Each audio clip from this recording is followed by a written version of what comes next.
Hey guys, welcome back to the channel. This is part 14 of Uzumaki Naruto, Birth of the New Demon King. If you guys enjoyed this what if, and want to see part 15 of it, comment down below and let me know. The like goal for this video is 200 likes. So like this video, to let me know that you're interested in this series, and you want the next part. Check out my new videos of My Hero Academia what ifs in my second channel, and give it some love as well. Link is in the description. And go ahead, and check out other what ifs in the channel. Before we start, please do support for more awesome content. Don't forget to subscribe and leave a like, and also share this video with your friends. So let's start this video. Sorry I'm late, Naruto-sama, Kyuubi said with a bright smile as she looked at Naruto. That smile turned into an embarrassed blush as Naruto suddenly appeared right next to her, and began rubbing their cheeks together. Kyu-chan, he cried out as he rubbed his left cheek against hers affectionately. I should be totally pissed at you for interrupting what had to be the most awesome fight I've ever been in. But you're just so damn sexy in that outfit that I can't even bring myself to care about that. Naruto-sama, Kyuubi replied embarrassingly. She tried to push the blonde off of her, but he seemed to know she would do that, and stuck to her like glue. Eventually several tick marks formed on her head, and she smashed the flat end of her sword against his head. Oi, what was that for? Asked Naruto, rubbing the newly formed lump on his head. He sniffed a little as crocodile tears formed in his eyes. That really hurt, you know.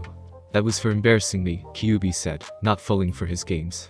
He had been playful enough during their time in Makai that she knew all the tricks he had, and knew the most effective way not to fall for them.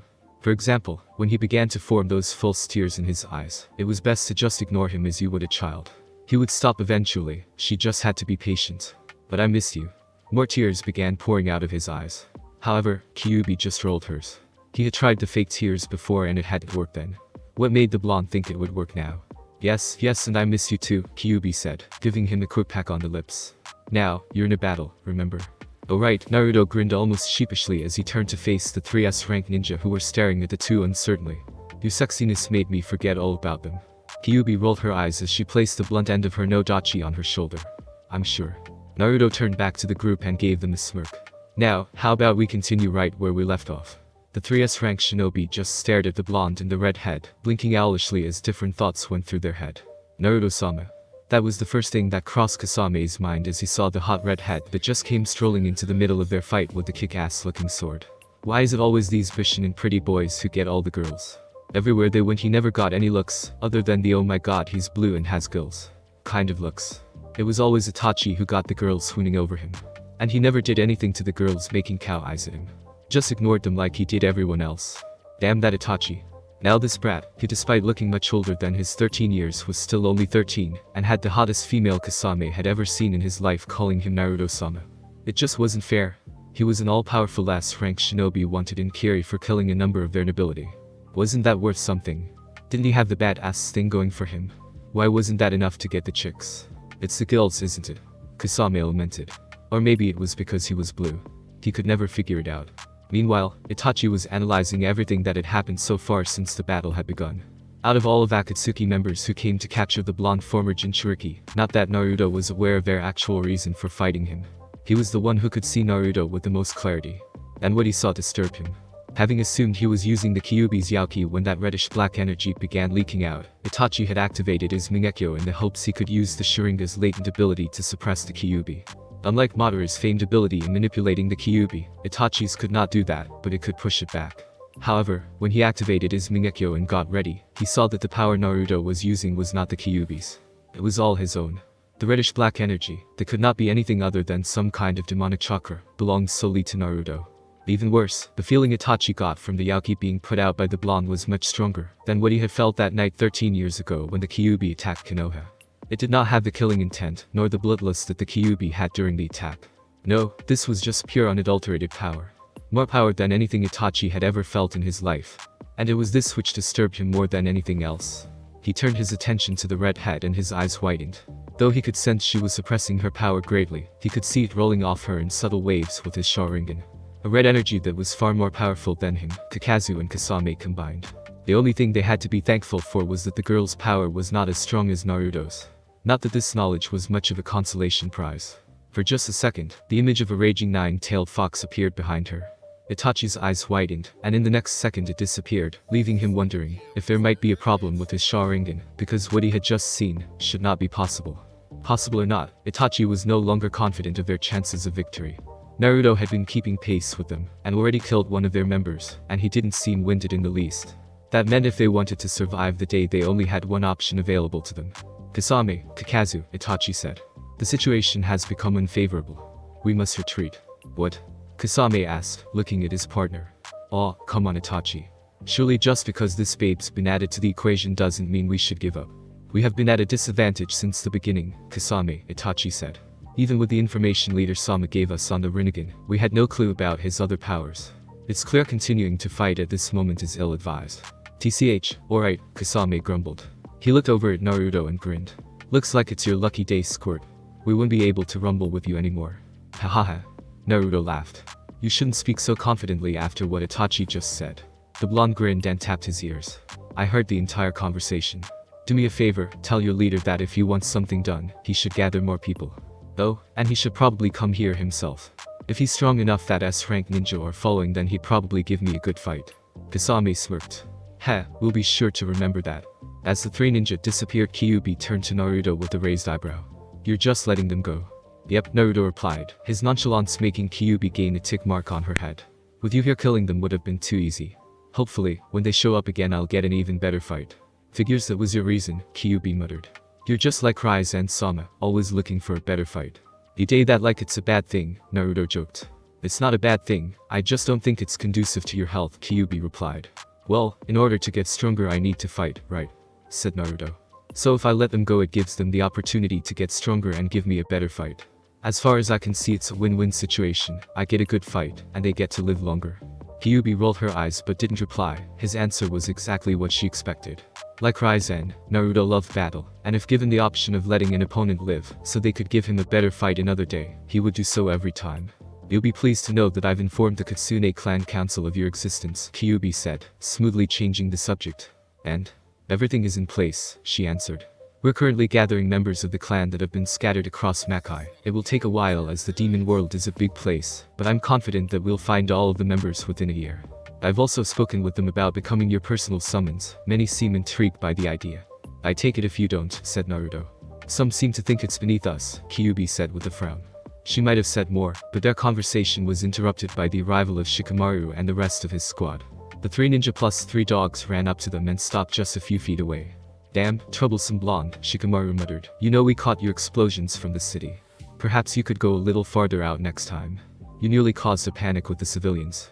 He looked at the area that had been a battlefield just a few minutes previously, and shook his head. The entire land was littered with craters, trenches and scorch marks. It looked like a maelstrom had passed through the place, pun very much intended.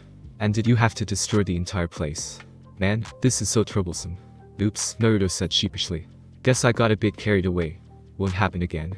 Whatever. Shikamaru muttered. His eyes panned over to Kyuubi and he frowned. Who's she? Ah. That's right, introductions, Naruto said. Right. Team, this is Kid. He studiously ignored the way Kyuubi's eyes twitched at his name for her. She a friend of mine I met while training for the Chunin Exams. Kid, those are Nara Shikamaru, Aburame Shino, Inizuka Hana and the Himera Sankidai. Kid. Are you serious? Is that the best you can come up with? Naruto only just managed to keep his face impassive at the disgruntled sound in Kyuubi's voice. Yo well, you came on rather short notice, and I had to come up with something. I couldn't just say by the way guys, this the Kyuubi no Yuko. You know, the demon lord that nearly destroyed Konoha. Oh but don't worry, she's totally cool, and a real demon in the sack. Yeah, that would go over well. But did it have to be Kid? Naruto blinked at the whine in Kyuubi's voice. What's wrong with Kid? I thought it was a decent name considering I only had a few seconds to think of it. Why Kid? Because it's short for Kasune. Naruto gave the mental equivalent of a shrug and received what amounted to a face palm. Hello, greeted Hana, while Shino gave a nod of acknowledgement and Shikamaru just yawned. The pleasure, Kyuubi said politely if a bit reserved. Naruto knew it was because she didn't like humans, but was being tolerant of them because of him. Hopefully, she would come to see that humans weren't so bad after interacting with them a bit more. So what did you guys find out on Tsunade? Asked Naruto once the introductions had been made. Well, she's no longer in town, Hana replied. I went to a few gambling parlors, and it seems we just missed her. She was in a few days ago and left yesterday. Her heading was north of here, so there are several possible choices of location. With what we know of Tsunade, it will likely be the place with the largest casino, Naruto said. In that case you'd want to go to Tansakugai, said Kyuubi. Everyone including Naruto turned to look at her. What? I've gambled on occasion, she defended. During her tenure in the human world, after being forced to leave Makai, Kyuubi needed some way to get money to live. While she could have seduced rich men to make do, the thought of seducing a human was repulsive to her. So she had taken to gambling, and considering she had the luck of a fox, pun very much intended, her streak of winning had at one point been almost as legendary as Tsunade's streak at losing. Then I suppose that's where we're going, Naruto determined.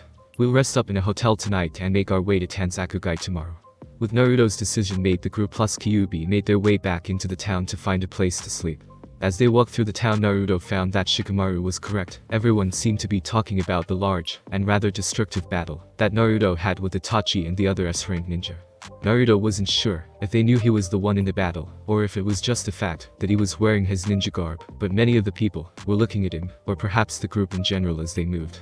A few people even pointed and began talking about them. Naruto, who had enhanced hearing, listened in on a few of the conversations around him. Hey, did you hear those explosions just a few minutes ago? Yeah, I heard there was a battle. They say several powerful shinobi were fighting. I heard the shinobi were fighting a demon. Naruto almost snickered at that last one. It was undoubtedly just a rumor people made up for the mass amounts of destruction Naruto had caused. It was also unknowingly the most accurate description of what happened. Finding a hotel was rather easy. There were several dozen around the town, and the team of Konoha shinobi and Kyuubi chose a small hotel called the Lazy Panda. They ended up getting 3 rooms, one for Hana and her dogs, one for Shikamaru and Shino, and another for Kyuubi and Naruto. Shikamaru and Shino had both looked at them oddly at that, but shrugged it off. Shikamaru because he just didn't care, and Shino because he was too tactful to say anything. Hana might have said something, but despite having been apart for the better part of a week, Naruto's scent was all over Kyuubi. It wasn't all that hard for an Inuzuka to figure out. And even if she had been willing to question them, it was A, none of her business, and B, both Naruto and Kyuubi exuded that alpha-like aura of power, and Hana had no desire to be on the receiving end of their ire, should her questions prove invasive. So she left with nothing more than a simple good night. Birth of the New Demon King. Meanwhile, Naruto sighed as he sat in the same seat he had been using ever since dropping Kin off at the hospital. It had been nearly a week now, and he had been coming in every day to check up on her. However, the young Kunoichi had yet to wake from her coma-like state. While he had not been allowed into the patient's room very often, the doctors had let him see her a few times, and from the dulled, glazed-over eyes, Kin wasn't in a good way. The blonde was actually beginning to wonder if she would ever wake up. He was also beginning to get bored. Most if not all its time was spent sitting in the waiting room at the hospital. Usually his day consisted of sitting in the exact same chair day in and day out, waiting for a comatose patient who only had a slim possibility of actually waking up. The doctors had told him that there was something like a 1 out of 10 probability that the way Kin's mind had forced itself to shut down would never heal, and she would remain in a vegetable-like state for the rest of her life. A few had even suggested he might be better off leaving and letting them send a message if she ever began to respond. Not that he could leave even though he wanted to. Orders were orders, and it wasn't like it could do anything else. He didn't have any money, so he couldn't buy ramen. He even had to sleep outside in a tree and use a stream 2 miles outside of the town to bathe and wash his clothes because he couldn't rent a hotel. Having lived on the plains of Makai for the first 3 weeks of his training, he was used to much worse. Compared to the barren wasteland he had lived in there, the blistering hot days, freezing cold nights, and the possibility of having demons pop out of nowhere and attempt to kill him sitting in a hospital all day was a walk in the park. But just because his current situation wasn't difficult didn't mean he had to like the current situation he found himself in. As far as Naruto was concerned, monotony killed far more easily than any demon ever did. In an attempt to alleviate his boredom, Naruto let his mind wander to that of the girl he saved. Of course, saved was a completely relative term. According to the doctors, by the time he had found and brought her to them, she had been raped an uncountable number of times by somewhere upwards of 40 people.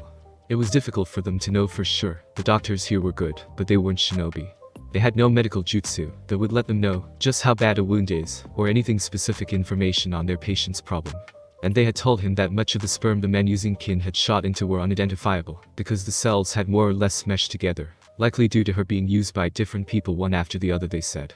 His thoughts on the girl, as they were all humans, were as always since his rebirth into a demon, confusing. Personally, he didn't much care for her. She wasn't a friend, or even an acquaintance. He didn't know her and had no interactions with her beyond watching her battle with Shikamaru. Beyond and above that, she was a human, and while Naruto didn't hate, or even mildly dislike humans as a whole, and would consider a few of them friends, he didn't like them either. His feelings on humanity in general could be more described as indifference or apathy than anything else. Of course, the same could be said for any demon that wasn't Kyuubi. The life and death of someone he didn't know just didn't bother him like it would have before Orochimaru forced Kyuubi's Yaoki to activate his demonic heritage. Now if he had considered Kin to be one of his friends, that would have been a whole different set of kunai. But as things were, he had no feelings of personal attachment to the girl. That still didn't mean he approved, or even liked the things that had happened to her. Well, he didn't give a damn about the life or death of someone, demon or otherwise, that he had never met. Naruto had adopted a code of honor that was derived from a combination of his old Nindo when he was still a human, and Raizen's own code of honor. Both had been similar enough that there was very little he needed changing to create an adapted code for himself. One of the most important parts of his code, which both he and Raizen had agreed, was that rape was a despicable act. Whether the rape victim was a demon or a human didn't matter. The act of rape, having sex with an unwilling person, was not only an offense to Naruto's sense of honor, but also the actions of someone who was so pathetic no woman would be willing to sleep with them. And it was for this reason that Naruto decided to help Kin. Because she had been raped. Not just raped, but raped multiple times by her own comrades and superiors. People she should have been able to trust implicitly had used her like some kind of cheap whore. Worse even, as at least a whore would get paid, and only had to deal with one person at a time. While he himself had never been raped, he did live in the red light district, a place where rape happened on a regular basis. He could clearly remember his first experience in learning what rape was. He had been 5 years old, going on 6, and had not yet even entered the academy. The orphanage had kicked him out, claiming that because he was entering the ninja academy, they were no longer responsible. Thankfully, Sarutobi had found him when he was wandering around looking for food and got him an apartment. Unfortunately, because the people who owned the apartment complex hated him, they kicked him out as soon as they were sure the Hokage wouldn't check up on him. They waited for about a month, before claiming that, because he couldn't pay his bills, which were 3 times higher than anyone else's, that he could no longer live in their complex. Having been young, naive and more than a little stupid, Naruto hadn't questioned the man and tried to find an apartment. He had thought about going to the Hokage, but it had been nearly impossible to get a meeting with the man. As Hokage he was very busy, and according to the secretary he was always in a meeting whenever he showed up. Once again, not really questioning whether or not what the woman said was true, Naruto decided he would find an apartment on his own. And he did, in the red light district. The blemish of Konoha, a cesspit filled with cutthroats and gangs. Most people think Konoha was just a beautiful village with thousands of trees spread throughout it, the glittering new buildings, shops and houses that lined the main streets. But the massive and expensive-looking clan compounds, and mansions in the nobility section of Konoha. This was because the council made sure no one of importance ever saw the red light district. Naruto was sure they had even paid off some of the Hokage's shinobi to overlook the area on their routine sweeps of the village. It had been during one of his scavenging hunts that he saw it. Naruto had been looking for food in one of the dumpsters. He had used up all his pay on the apartment, and he couldn't go to the office that worked the funds for orphans going to the academy for another week. So he had been forced to make do on his own. While he had been scavenging he had heard a woman's muffled screaming. Perhaps it had been his own innate sense of curiosity, or maybe even at that age, he had felt a need to protect others. Whatever the case was, Naruto found himself following the screams and cries that had attracted his attention. It was when he had looked around a corner that he had seen them, 2 men and 1 woman. The woman was naked, she had been gagged, and one of the men had been holding a knife to her throat. Both of the men had their pants and underwear pulled down, and one of them had been plowing into her with reckless abandon, while the other had roughly grasped her breasts, all the while holding a knife to her neck, and telling her that if she didn't shut up, he would slit her throat. The woman had cried and squirmed but didn't fight back. She had been defeated and let the 2 do what they wanted, and Naruto, scared, confused and unsure, had ran off before they noticed him. He had done his best to put that moment out of his mind, hiding the memory behind lock and key like he had so many other nightmare-giving memories. However, memories like that never stayed hidden for very long, and all it usually took was one incident to bring them back to the surface. "Excuse me, Uzumaki-san." Naruto looked up after hearing his name called to see a pretty brunette nurse holding a clipboard looking at him. "Yes? That girl you brought here, she woke up just a little while ago," the nurse said. "I figured you might like to see your friend now that she's awake." Naruto didn't correct the woman's title for their relationship. He just stood up and smiled at the woman. "I'd like that, thank you." The nurse led him through the hallway and to a door with a wooden plaque numbered 25. She unlocked the door and opened it, gesturing for Naruto to enter. The room was pretty much conducive to every other hospital room Naruto had ever been in. The walls were a bland shade of white, there was a cabinet with medicine, a desk for the doctor, a hospital bed with a sheet that could be moved around it for privacy. 1 window and a small plant near the door. As if people thought one measly plant would be enough to bring color to such a jury room. Tsuchi-kin was sitting upright in the bed. She didn't look good, her face was still pale and her eyes were frightened. But she was at least awake, and Naruto could see the spark of awareness in her eyes that hadn't been there before. "Hey there," Naruto said, getting the girl's attention as he walked further into the room. The dark-haired girl's eyes snapped over to him, they widened almost comically. However, the fear that showed in them made the situation anything but funny.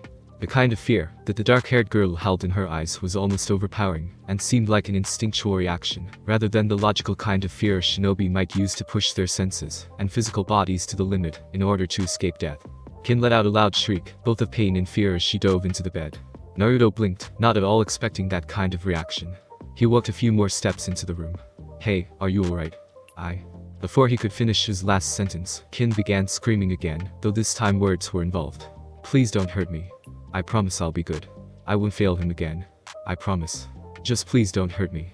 Naruto had no clue what was going on. While the blonde had seen the action of rape take place, he had never seen the aftermath of what happened to rape victims, so he didn't know what to do in a situation like this. Thankfully, he didn't have to.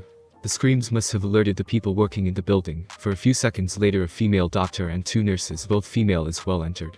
"What's going on here?" asked the doctor in a slightly rushed voice, having obviously just come in because of the noise. "I don't know," Naruto said, looking confused. "I was told Kin was awake, and I just came here to see if she was alright. Then she just started screaming the moment she saw me." "Right, out you go then," the doctor said, beginning to push him out the door. "I'll find out what's wrong. Please wait patiently outside." Naruto sighed a bit as the door closed behind him. He walked over to the opposite end and leaned against the wall, crossing his arms. He wasn't sure how long he waited, but it must have been at least half an hour before the doctor came out. She spotted him as soon as the door opened and made a beeline for him. Before he could even ask how Kin was, she cut him off. "How well do you know her?" Naruto blinked in a bit of confusion but answered the question. "Not very well. I know she was a competitor in the recent Chunin Exams that Konoha hosted and was a Konoha chief for Otagakure. But not much more than that. I know that my team had actually fought against her while I was unconscious, and I saw her fight against a comrade in the preliminary matches." "And do you know of her situation?" "Of course I do," Naruto said, almost scoffing. He was actually somewhat offended that this woman thought he didn't know what had happened to Kin. "I was the one who brought her here after all. I was also the one who saved her from being used in a ninjutsu that required a living sacrifice." The woman nodded, seemingly satisfied with his answer. "What we have here is a typical case of rape, only on a much larger scale." The woman flipped through the sum of the sheets in her clipboard. "One of the more common reactions that a rape victim will experience is fear. And according to the information I have says that she was raped multiple times within at least a several-week time span. That kind of thing induces a lot of fear, especially of the opposite sex. Chances are just seeing a male will be enough to set her off."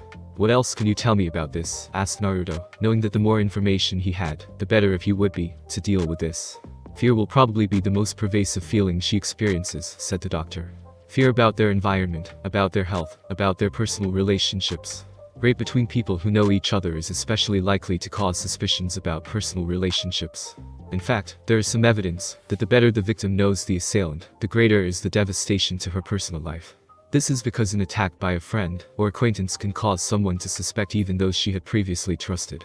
Despite the type of attack, it is common for women to fear the response and reaction of family and friends." Naruto frowned. He didn't know much about Kin's situation. He didn't even know if she had a family. Still, she had been raped by her superiors. Had she known all of them? Had she trusted any of them? They had been working for Orochimaru, a man who was well known for being any sort of trustworthy. Then again, Kin had also been working for him, but there may have been extenuating circumstances that had forced her to work for him. There was a good possibility Orochimaru had given one of those work for me or die threats he was so fond of, or maybe she had been seduced by the promise of power. That was also very probable. And once she had been ensnared by the Hibi-sanin, it was undoubtedly impossible to get out of his service. If that was the case with her, then others may have had similar situations. Was there anyone she had trusted that had also been in Orochimaru's camp? Had she trusted her teammates? Naruto sighed as he realized he would need to find that out at some point, so Kin would have someone she was comfortable in the presence of around. But at the moment, that was neither here nor there. He looked back at the doctor. "So what else can you tell me?" "She will likely doubt herself," she said. "Because she doubts herself and feels unclean, it is easy for her to assume that others feel the same way about her. She may become suspicious in her personal relationships and avoid social contacts which might have been normal for her previously. When a person has been subjected to another person's will, her sense of her personal power may be seriously threatened. She may lose faith in her own ability to make the right decision and to exert any form of independence. Indecisiveness and increased dependence on others are common characteristics following a rape attack. Now, there are 3 steps that most rape victims go through. Shock. During this phase, the victim may suffer from acute anxiety, fear, and guilt, and observable reactions can vary from hysteria to numbness. Denial. During this stage, the victim attempts to forget the whole thing. She will probably discuss the incident very little, will deny any strong feelings of hurt or anger, and will attempt to return to her daily routine. Integration. Despite attempts to return to business as usual, many rape victims realize that the attack has played a more important role in their lives than they had realized. Recurring nightmares, uneasiness about the environment and difficulties with personal relationships often continues to plague them. Prolonged effects of the attack may force a woman into a healthy reevaluation of the incident and its impact on her life. Now, first and most important steps in the integration process is for the victim to acknowledge her own feelings of hurt and anger toward her assailant. Girls and women who are subjected to this kind of attack often find it inappropriate to feel hatred or vindictiveness, and may only increase the tension in themselves by trying to deny such feelings. Likewise, once a victim can admit to herself that she feels some guilt about the attack, she can begin to examine the source of that guilt. Once she understands that much of it comes from the myths about rape which she herself has accepted, she can feel more secure about how she handled her situation, and can stop projecting her own self-doubt onto those around her. There doesn't seem to be much I can do to help her with this, Naruto admitted with a frown. He sighed. He would need to find her someone who could help, because he couldn't actually understand what she had been through. So she'll be afraid of men, he muttered, looking at the doctor. Would it help if she was talking with a woman? Yes, she shouldn't feel any fear from a woman. Naruto frowned as he checked his stores of Yaki. The energy was much more potent than chakra and allowed for him to last longer, but he has still been alive for around a week. Even without using any jutsu, he was bound to have been drained significantly. Fortunately, he seemed to have enough for what he needed to do. Going through a few hand seals, Naruto was engulfed in a cloud of smoke. When it dispersed, the doctor's eyes widened when she saw that in the blonde-haired male's place was an absolutely drop-dead gorgeous woman with an ample bust, thin waist, firm hips and mile-long legs. The female doctor couldn't help but feel a spark of jealousy towards the beauty in front of her. Do you think this would work? Asked Naruto, which was the name of Naruto's Warake form. Sure, the doctor said stupidly. Good. Naruto left the stump doctor in the hallway as he opened the door and entered the room. Kin looked up the moment the blonde entered, but relaxed when she noticed it was a girl. Hello, Naruto said with a smile as she sat down. Hello, do I know you? Asked Kin. Well, sort of, Naruto replied, rubbing the back of her head. I was a competitor in the Chunin Exams. Kin's eyes widened in recognition at the name. How come I don't remember you?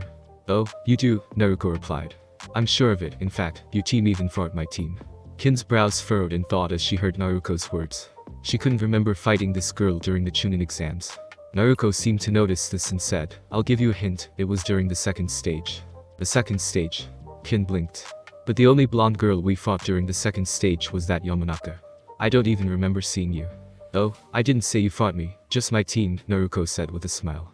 I was unconscious for most of that fight, and by the time I woke up you were unconscious yourself. But the only other blonde I even remember seeing was... She trailed off and her eyes widened. Bingo, Naruto said with a wink. Ooh, but wait. I thought you were a guy. Kin almost shouted. There's no way you could be that Uzumaki kid. I specifically remember him being a guy. Ninja here. Naruto said, pointing to herself.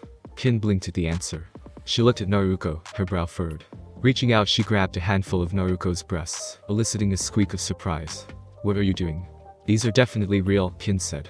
Therefore there is no way you can that Uzumaki kid. Naruto's eyebrows twitched. First off, the name's Naruto, not Uzumaki kid. Secondly, this isn't a henge, this is a real transformation. A shadow transformation, if you want to call it something.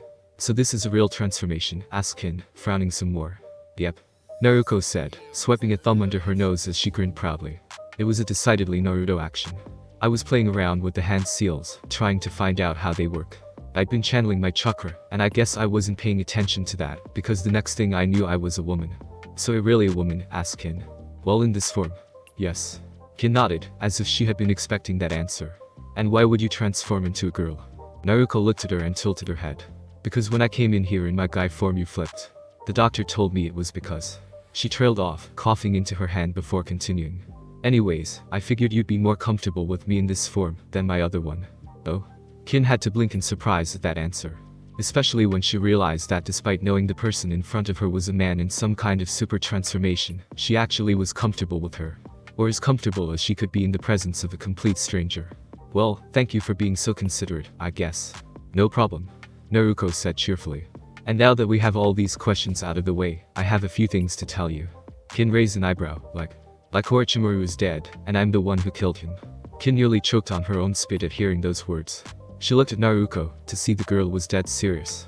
Kin couldn't detect a lie anywhere in her voice. So Orochimaru is really dead, asked Kin. Naruto nodded. Yep, Orochimaru is dead, and the invasion failed. Thanks to you, in fact. Me? Kin's eyes widened, and this time it was comical.